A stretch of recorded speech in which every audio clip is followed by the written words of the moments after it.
Selling cars can be one of the greatest, most lucrative, fun careers you've ever had. But there's a lot of things about this business that just absolutely suck. So if you're new to the business and thinking about getting into it, or you've been in the business for a long time, you might be able to relate. Here's my top 5 things I think absolutely sucks about car sales. And for a bonus before we get started, if you're in cold climate, selling cars sucks in cold weather. But that's my bonus one. Let's get into the top 5. Number 1 on my list is when you sell a brand new car. The customer's happy, you're happy. They just bought a brand new car smell, and it's about to be awesome. And they drive it home, and maybe a day later, maybe a few weeks later, maybe a few months later, but everything in the car breaks, and it's a lemon. And you have to deal with that. And the customer's upset, and they, as a car salesman, you are who they are calling first. That's who the customer's gonna call first, the car salesman. You didn't build the car, you're not fixing the car, you're not really involved in helping them get the car bought back, but you have to be in the middle of all of it. And that's what a good car salesman does, is help their customers, even in these really awkward situations. And every car brand has this problem. I don't care if you're selling Toyota, I don't care if you're selling Mercedes, I'm selling Lincoln. If you're selling new cars, you're gonna sell a car, and it's gonna be a lemon. And there's no rhyme or reason, but everything on it is just gonna break, and you have to deal with the pain and aggravation of it. And it's a terrible situation for everybody, but as the car salesman, it sucks the most because you had nothing to do with building this car, you have nothing to do with fixing the car, and you have to deal with all of the customer's concerns and complaints. Now, it is what it is, but that is definitely number 1 on the list. Let's get to number 2. And number 2 on this list is when if you get into car sales, you're gonna feel like you live at your dealership and sometimes need to take a nap in the trunk. Car sales requires grueling hours. I'm lucky.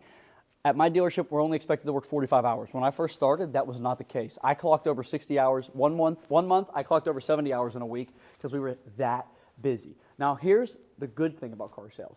If you get really good at it and get a lot of customers, you can, depending on your store, make your own schedule. I'm not quite there yet. I have a little bit of flexibility with my schedule.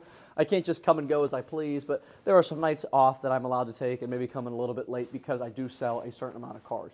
This has not always been the case. For the first 5 years of selling cars, I worked ding to dong. But car sales hours are grueling, and you gotta think of it like this. You have to be here when people get off work. And when do people get off work?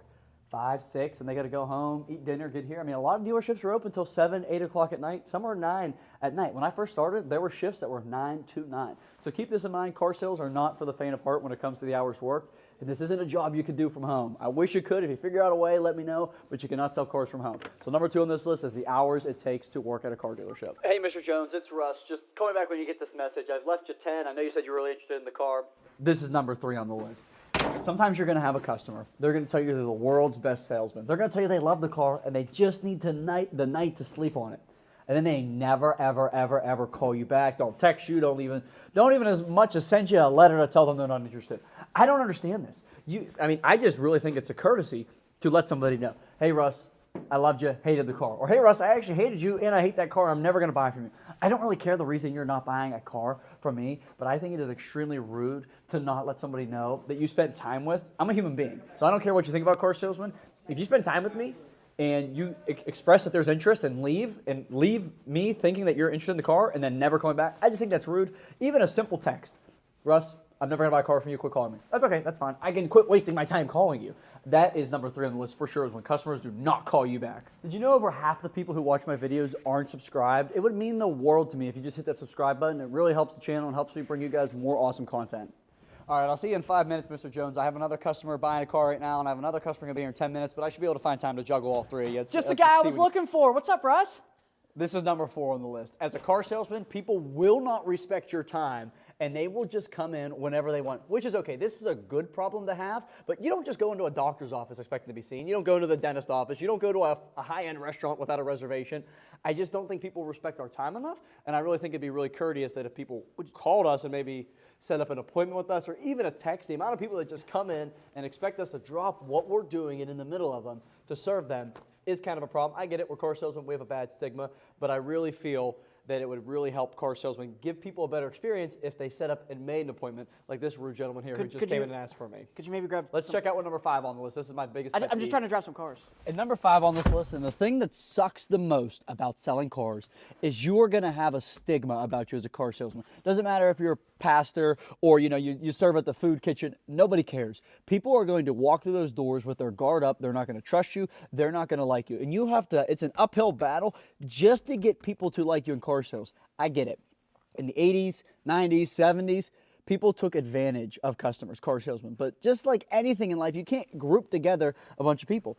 Cops or certain ethnicities or races. You can't say they're all the same. And I do not like when people don't trust me, because I'm actually a good person, and I know a lot of car sales people who are good people. But this is something, if you're in car sales, you understand it, and if you're getting into car sales, don't be surprised if people don't like you at first. I was shocked. At 19 years old, I started selling cars, or 18 years old, I'm this young kid, I'm excited, I'm just out of high school, I think everybody's gonna love me, I'm young, I'm cute, I'm all happy, I know everything about the cars, and people don't like me.